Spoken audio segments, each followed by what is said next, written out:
Welcome to ఐఫై news channel. రాష్ట్ర ప్రభుత్వం బుధవారం రోజున రాజన్న సిరిసిల్ల జిల్లా కేంద్రంలో అధికారికంగా ఏర్పాటు చేసిన ప్రజాపాలన వేడుకల్లో కలెక్టర్ గారు, ఒక ఐఏఎస్ అధికారి, జిల్లా మెజిస్ట్రేట్ అధికారాలు ఉన్న అధికారి పూర్తిగా నిర్లక్ష్యం వహించడం చాలా బాధాకరం.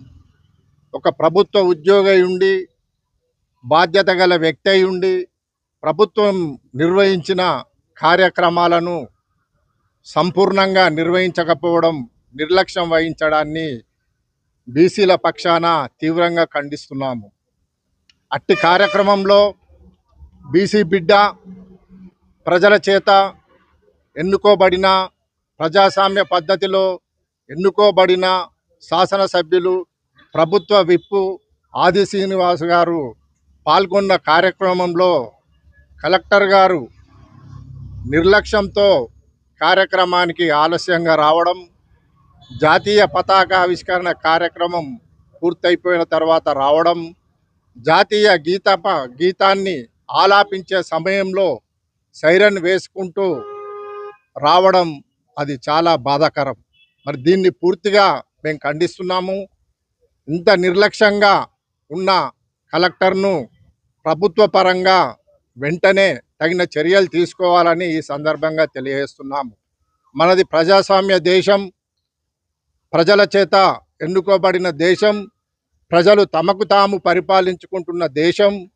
అలాంటిది ప్రజల చేత ఎన్నుకోబడ్డ శాసనసభ్యుడు, ప్రభుత్వ విప్పు ఆది శ్రీనివాస్ గారి పట్ల ప్రోటోకాల్ పాటించక, మరి జిల్లాలో జరిగే సంక్షేమ కార్యక్రమాలే కానీ, అభివృద్ధి కార్యక్రమాలే కానీ, వాటన్నిటికి సంబంధించిన నివేదికను శాసనసభ్యులు గారికి ఇవ్వడం అది ఆనవాయితీ.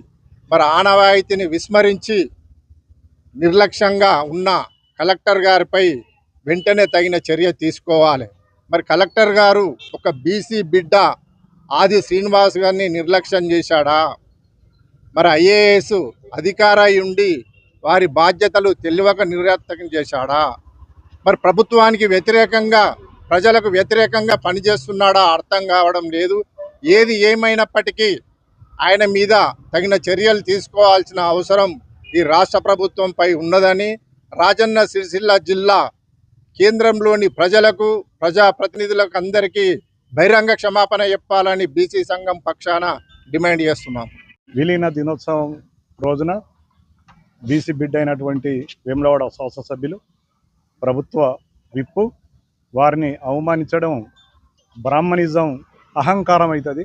ఇది బ్రాహ్మణిజం భావంతో ఆ కలెక్టరు ఏదైతే ప్రవర్తించిండో, అవమానపరిచిండో వెంటనే అతనిపై చర్య తీసుకోవాలి. అతన్ని ఇక్కడి నుంచి ట్రాన్స్ఫర్ చేస్తారా, మేమైతే సస్పెండ్ చేయాలని డిమాండ్ చేస్తున్నాం. బ్రాహ్మణిజం ఒక పక్క రాజ్యం వెళుతుంటే బ్రాహ్మణులను అంటలేము మేము. బ్రాహ్మణిజం అంటే ఏనాడో 100-200 సంవత్సరాల నాడి ఆలోచన విధాన్ని బుర్రలు ఉందంటే ఇవాళ జనాలందరికీ నువ్వు మేలు చేసేవాడివి కాదు. అంటే కేవలం నీ బ్రాహ్మణిజానికే అనుకుంటే, మేమైతే బ్రాహ్మణులు ఏ కులం లేదనే కులమతాలు లేవు అని మేము అందరినీ కలుపుకొని అందరితో స్నేహభావంగా ఉంటున్నటువంటి మేము ఇవాళ నువ్వు విడదీసి కావాలని ఇది రెచ్చగొట్టి అహంభావంతో ఒక జెండా ఎగిరేసినాక వచ్చి జనాలంతా చూస్తుర్రు. అది నువ్వు సెల్యూట్ కొట్టడం, ఆ సెల్యూట్ ఎట్లా కొడుతుండంటే సింపుల్గా ఆనాడు ఎంతోమంది అమరులై ఈ రాష్ట్రాన్ని, పేద ప్రజలు పోరాడి సాధించినటువంటి ఈ రాష్ట్రాన్ని విలీనం చేసినటువంటి ఆ రోజు జెండా ఎత్తిన రోజు ఈ అవమానించడం చాలా దుర్మార్గం. అందులో